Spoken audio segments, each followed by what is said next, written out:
അങ്ങനെ രാവിലെ ഹോട്ടലിൽ നിന്ന് റെഡി ആയിട്ട് നേരെ വന്നത് ജോർജിയ നാഷണൽ യൂണിവേഴ്സിറ്റിയിലാണ്, അതായത് നമ്മുടെ SUവില്. ഇതാണ് നമ്മുടെ മെയിൻ എൻട്രൻസ് വരുന്നത്. ഇത് നമ്മുടെ പഴയ ബിൽഡിംഗ് ആണ്. ഇനി ഇതെന്ന് പറഞ്ഞാൽ നമ്മുടെ പുതിയ ബിൽഡിംഗ് ആണ്. സോ ഒരു കാര്യം ചെയ്യാം, നമുക്ക് എന്ത് ചെയ്യാം, കോളേജ് ഫുൾ ആയിട്ട് കാണാം. അത് കോളേജിന്റെ വിശേഷങ്ങൾ എന്തൊക്കെയാണെന്നുള്ള കാര്യങ്ങൾ നോക്കേണ്ടതുണ്ട്. ഇതാണ് ഇവിടുത്തെ ഫീസ്, ലിവിംഗ് കോസ്റ്റ്, അങ്ങനെയുള്ള കാര്യങ്ങളൊക്കെ നമുക്ക് മൊത്തത്തിലൊന്ന് നോക്കേണ്ടതുണ്ട്. സോ ഇതാണ് നമ്മുടെ മെയിൻ എൻട്രൻസ് വരുന്നത്. ജോർജിയ നാഷണൽ യൂണിവേഴ്സിറ്റി, അതായത് SU എന്ന് പറയുന്ന കോളേജ് സിറ്റുവേറ്റ് ചെയ്തേക്കുന്നതെന്ന് പറഞ്ഞു കഴിഞ്ഞാൽ ജോർജിയയുടെ ക്യാപിറ്റൽ സിറ്റി ആയിട്ടുള്ള ടിബിലിസിയിലാണ് നമ്മുടെ കോളേജ് സിറ്റുവേറ്റ് ചെയ്തേക്കുന്നത്. നമ്മൾ എയർപോർട്ടിൽ നിന്നുള്ള ഒരു ഡിസ്റ്റൻസ് നോക്കുകയാണെങ്കിൽ നമുക്ക് അറൗണ്ട് ഒരു 15 to 20 മിനിറ്റ്സിൽ റീച്ച് ആവുന്ന രീതിയിലാണ് നമ്മുടെ കോളേജ് സിറ്റുവേറ്റ് ചെയ്തിരിക്കുന്നത്. വൺസ് നമ്മുടെ കോളേജിന്റെ ലോബിയിലോട്ട് എൻട്രി ചെയ്യുന്ന സമയത്ത് എന്ന് പറഞ്ഞു കഴിഞ്ഞാൽ ഇവിടെ സ്റ്റുഡൻസിന് ചെറിയൊരു റിഫ്രഷ്മെന്റ് ഏരിയ ഒക്കെ അവർ സെറ്റ് ചെയ്തിട്ടുണ്ട്. സ്റ്റുഡൻസിന് എന്തെങ്കിലും കോഫിയോ അങ്ങനെയുള്ള കാര്യങ്ങളൊക്കെ വേണമെങ്കിൽ ഇവിടെ വന്നിട്ട് മേടിച്ച് കഴിക്കാനായിട്ടുള്ള ഒരു ഫെസിലിറ്റി കാര്യങ്ങളൊക്കെ എന്ത് ചെയ്തിട്ടുണ്ട്, ഇവർ അറേഞ്ച് ചെയ്തിട്ടുണ്ട്. കേരളത്തിൽ നിന്ന് നല്ല നമ്പർ ഓഫ് സ്റ്റുഡൻസ് കറന്റ്ലി MBBSന് ജോർജിയയിൽ ചൂസ് ചെയ്യുന്ന യൂണിവേഴ്സിറ്റികളിൽ ഒരു യൂണിവേഴ്സിറ്റിയാണ് ജോർജിയ നാഷണൽ യൂണിവേഴ്സിറ്റി എന്ന് പറയുന്നത്. നമുക്കിപ്പോൾ സ്റ്റുഡൻസിന് മേലോട്ട് പോകാനായിട്ട് 2 ഓപ്ഷൻസ് വെച്ചിട്ടുണ്ട്. അവർ ലിഫ്റ്റും വെച്ചിട്ടുണ്ട്. അതുകൂടാണ്ട് ബൈ എന്ത് ചെയ്യുക, സ്റ്റെയർ വഴി പോകാനുള്ള ഓപ്ഷൻ വെച്ചിട്ടുണ്ട്. നമുക്കൊരു കാര്യം ചെയ്യാം, എന്തായാലും സ്റ്റെയർ വഴി വാക്കിയത് മേലോട്ട് പോയി നോക്കാം. ജോർജിയയിലെ MBBS കോഴ്സിന്റെ ഡ്യൂറേഷനിലോട്ട് നമ്മൾ വരുന്ന സമയത്ത് എന്ന് പറഞ്ഞാൽ നമ്മുടെ കോഴ്സിന്റെ ഡ്യൂറേഷൻ വരുന്നതെന്ന് പറഞ്ഞാൽ ടോട്ടലായിട്ട് 6 years ആണ് കോഴ്സിന്റെ ഡ്യൂറേഷൻ വരുന്നത്.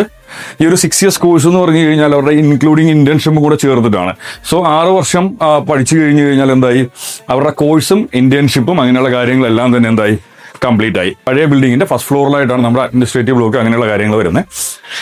ദെൻ നമ്മൾ ഫസ്റ്റ് ഫ്ലോറിലോട്ട് വരുന്ന സമയത്ത് എന്ന് പറഞ്ഞു കഴിഞ്ഞാൽ നമ്മുടെ ഈ പഴയ ബിൽഡിംഗ്, പഴയ അക്കാഡമി ബ്ലോക്കിനെയും അത് കൂടാണ്ട് എന്താണ് പുതിയ അക്കാഡമി ബ്ലോക്കിനെയും തമ്മിൽ കണക്ട് ചെയ്തുകൊണ്ടിട്ടുള്ള ഒരു ബ്രിഡ്ജ് അവർ ചെയ്തിട്ടുണ്ട്.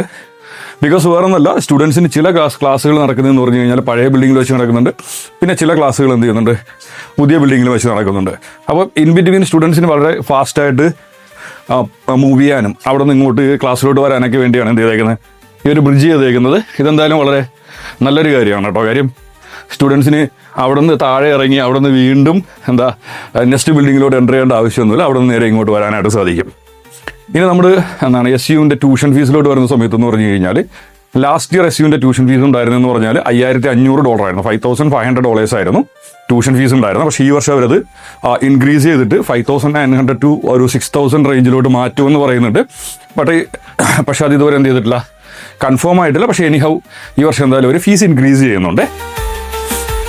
സോ നമ്മൾ പുതിയ ബിൽഡിങ്ങിലോട്ട് വരുന്ന സമയത്ത് എന്ന് പറഞ്ഞു കഴിഞ്ഞാൽ പുതിയ ബിൽഡിങ്ങിൻ്റെ ഫസ്റ്റ് ഫ്ലോർ വരുന്നതെന്ന് പറഞ്ഞാൽ അഡ്മിനിസ്ട്രേറ്റീവ് വിങ് അങ്ങനെയുള്ള കാര്യങ്ങളൊക്കെ തന്നെയാണ് പുതിയ ബിൽഡിങ്ങിൻ്റെ ഫസ്റ്റ് ഫ്ലോറിൽ വരുന്നത്.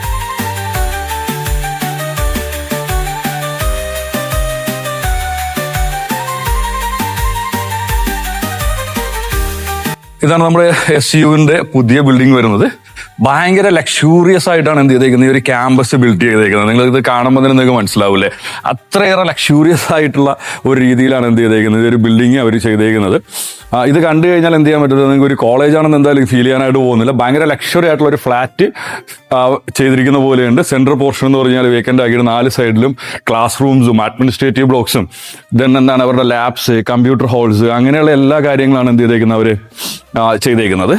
ദെൻ സ്റ്റുഡൻസിന് എൻട്രൻസിന് വേണ്ടിയിട്ട് 2 ഓപ്ഷൻസ് വിട്ടിട്ടുണ്ട്. ഈ ഒരു ബിൽഡിങ്ങിലോട്ട് ഡയറക്റ്റ് എൻട്രി ചെയ്യാനായിട്ട് എന്ത് ചെയ്തിട്ടുണ്ട്, ഗ്രൗണ്ട് ഫ്ലോറിൽ നിന്ന് ഒരു എൻട്രി ഇട്ടിട്ടുണ്ട്. ദെൻ എന്ത് ചെയ്തിട്ടുണ്ട്, നമ്മൾ നേരത്തെ വന്ന പോലെ പഴയ ബിൽഡിങ്ങിൽ നിന്ന് ഇങ്ങോട്ട് കയറി വരാനായിട്ടുള്ള ഒരു എൻട്രിയും വെച്ചിട്ടുണ്ട്. ഇനി നമ്മൾ ഇവിടുത്തെ ലിവിംഗ് കോസ്റ്റിലോട്ട് വരുന്ന സമയത്ത് എന്ന് പറഞ്ഞാൽ ജോർജിയയെ സംബന്ധിച്ചിട്ട് നമുക്ക് ഒരു മാസം ഇവിടെ ലിവ് ചെയ്യാനായിട്ട് നമ്മുടെ ഹോസ്റ്റല്, ഫുഡ്, അത് കൂടാണ്ട് നമ്മുടെ മൊബൈൽ റീചാർജ്, പിന്നെ വരുന്ന അഡീഷണൽ എക്സ്പെൻസ് എല്ലാം കൂടെ ചേർത്തിട്ട് അറൗണ്ട് ഒരു $300 മുതൽ $350 വരെയൊക്കെയാണ് നമുക്ക് എന്ത് വരുന്നത്, ലിവിംഗ് കോസ്റ്റ് വരുന്നത്. ഓക്കെ, അപ്പോൾ നമ്മുടെ ഇവിടുത്തെ ഒരു ഫീസ് ഒരു ആവറേജ് ഈ വർഷം ഒരു 5,900 ആക്കുമെന്ന് പറയുന്നുണ്ട്.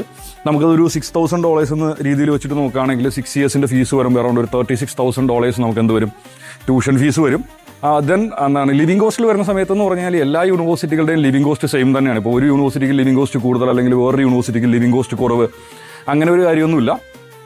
ലിവിംഗ് കോസ്റ്റ് എന്തായാലും നമ്മൾ ഒരു 6 years നമ്മൾ കാൽക്കുലേറ്റ് ചെയ്യുന്ന സമയത്തെന്ന് പറഞ്ഞു കഴിഞ്ഞാൽ എറൗണ്ട് ഒരു $19,000 to $20,000 വരെയൊക്കെ വരാം. അപ്പോൾ നമ്മളതൊരു $20,000 എന്ന രീതിയിൽ കൂട്ടുകയാണെങ്കിൽ 6 yearsൻ്റെ ട്യൂഷൻ ഫീസ് $36,000 പ്ലസ് എന്ത് ചെയ്തു ലിവിംഗ് കോസ്റ്റ് വരുന്ന സമയത്ത് എന്ന് പറഞ്ഞാൽ ഒരു $20,000, അതായത് അറൗണ്ട് ഒരു $56,000, അതൊരു $55,000 എന്ന രീതിയിലൊക്കെ നമ്മൾ നോക്കുകയാണെങ്കിൽ നമ്മുടെ tuition fees plus living cost വരുമ്പോൾ അറൗണ്ട് ഒരു 44 to 45 lakhs വരെയാണ് നമുക്ക് എന്ത് വരാൻ ടോട്ടൽ ബഡ്ജറ്റ് വരാനായിട്ടുള്ള ചാൻസ് ഇല്ല. പിന്നെ നമ്മുടെ ഫ്ലൈറ്റ് ടിക്കറ്റ് അങ്ങനെയുള്ള കാര്യങ്ങളൊക്കെ എന്തോരും സെപ്പറേറ്റ് ആയിട്ട് വരും. അപ്പോൾ നമ്മൾ ടിബിലിസിയിലെ ഒരു കോളേജ് തന്നെ നോക്കണം. ആ രീതിയിൽ പ്ലാൻ ചെയ്യുന്ന സ്റ്റുഡൻസിന് നോക്കാൻ പറ്റുന്ന ഒരു ഓപ്ഷനാണ്. ഒത്തിരി മലയാളി കുട്ടികൾ പഠിക്കുന്ന ഒരു യൂണിവേഴ്സിറ്റി കൂടിയാണ്. ബാക്കി ഹോസ്പിറ്റൽ ഫെസിലിറ്റി അങ്ങനെയുള്ള കാര്യങ്ങളൊക്കെ സ്റ്റുഡൻസിന് പ്രൊവൈഡ് ചെയ്യുന്ന ഒരു യൂണിവേഴ്സിറ്റി കൂടിയാണ് SCU. ഓക്കെ, സോ നിങ്ങൾ പ്ലസ് ടു കഴിഞ്ഞതിന് ശേഷം ജോർജിയയിലെ ഒരു യൂണിവേഴ്സിറ്റി, നല്ലൊരു യൂണിവേഴ്സിറ്റിയിൽ MBBS എടുക്കാനായിട്ട് പ്ലാൻ ചെയ്യുന്നുണ്ടെങ്കിൽ നിങ്ങൾക്ക് ചൂസ് ചെയ്യാൻ പറ്റുന്ന ഓപ്ഷൻസിലൊരു കോളേജ് തന്നെയാണ് SCU. പിന്നെ മെയിനായിട്ട് എനിക്ക് ഇവിടെ തോന്നിയിട്ടുള്ളൊരു കാര്യം എന്ന് പറഞ്ഞു കഴിഞ്ഞാൽ അവിടെ സ്റ്റുഡൻസിൻ്റെ എണ്ണം കമ്പയറിംഗ് വിത്ത് നമ്മൾ ബാക്കിയുള്ള യൂണിവേഴ്സിറ്റി ആയിട്ട് കമ്പയർ ചെയ്യുന്ന സമയത്ത് എന്ന് പറഞ്ഞാൽ സ്റ്റുഡൻസിൻ്റെ എണ്ണം കറണ്ടിൽ ഇച്ചിരി കൂടുതലാണ്. അതിൻ്റെ മെയിനായിട്ടുള്ള റീസൺ എന്ന് പറഞ്ഞു കഴിഞ്ഞാൽ നമ്മുടെ ഈ ഒരു ഉക്രൈൻ വാർ കഴിഞ്ഞതിന് ശേഷം അത് കൂടാണ്ട് എന്ത് ചെയ്തിട്ടുണ്ട്, പിന്നെ അർമേനിയയിലൊക്കെയുള്ള ചില കോളേജുകളൊക്കെ ക്ലോസ് ആയ സാഹചര്യത്തിൽ എന്ത് ചെയ്തിട്ടുണ്ട്, ഇവരിങ്ങോട്ട് ഒരുപാട് സ്റ്റുഡൻസിനെ എന്ത് ചെയ്തിട്ട് ട്രാൻസ്ഫർ ആയിട്ട് എടുത്തിട്ടുണ്ട്. അപ്പോൾ അങ്ങനെ കുറച്ച് സ്റ്റുഡൻസിൻ്റെ എണ്ണം കൂടുതലാണ് എന്നുള്ളതാണ് എനിക്ക് തോന്നിയിട്ടുള്ളത് ബാക്കി യൂണിവേഴ്സിറ്റി ആയിട്ട് കമ്പയർ ചെയ്യുമ്പോൾ. ബാക്കി നമ്മൾ നോക്കുന്ന സമയത്തെന്ന് പറഞ്ഞാൽ എല്ലാ കാര്യങ്ങളും പെർഫെക്റ്റ് ആണ്. ഓക്കെ, അപ്പോൾ നിങ്ങൾ ജോർജിയൻ നാഷണൽ യൂണിവേഴ്സിറ്റിയിൽ അഡ്മിഷൻ എടുക്കാനായിട്ട് നിങ്ങൾ പ്ലാൻ ചെയ്യുന്നുണ്ടെങ്കിൽ ഉറപ്പായിട്ട് നിങ്ങൾക്ക് ഞങ്ങളുമായിട്ട് കോൺടാക്ട് ചെയ്യാവുന്നതാണ്. നിങ്ങൾക്ക് വേണ്ട എല്ലാ അസിസ്റ്റൻസും ഞങ്ങൾ പ്രൊവൈഡ് ചെയ്യുന്നുണ്ടാവും. അഡ്മിഷൻ ലെറ്റർ മുതൽ അവസാന വർഷം 6ാമത്തെ വർഷം നിങ്ങളുടെ ഗ്രാജുവേഷൻ വരെയുള്ള എല്ലാ കാര്യങ്ങളും നമ്മൾ പ്രോപ്പർലി നിങ്ങൾക്ക് ഹാൻഡിൽ ചെയ്യുന്നുണ്ടാവും. അത് കൂടാണ്ട് നിങ്ങൾക്ക് വേണ്ടിയിട്ട് എന്ത് ചെയ്യുന്നുണ്ട്, FMGA കോച്ചിങ് അത്തരത്തിലുള്ള എല്ലാ കാര്യങ്ങളും ഞങ്ങൾ പ്രൊവൈഡ് ചെയ്യുന്നുണ്ട്.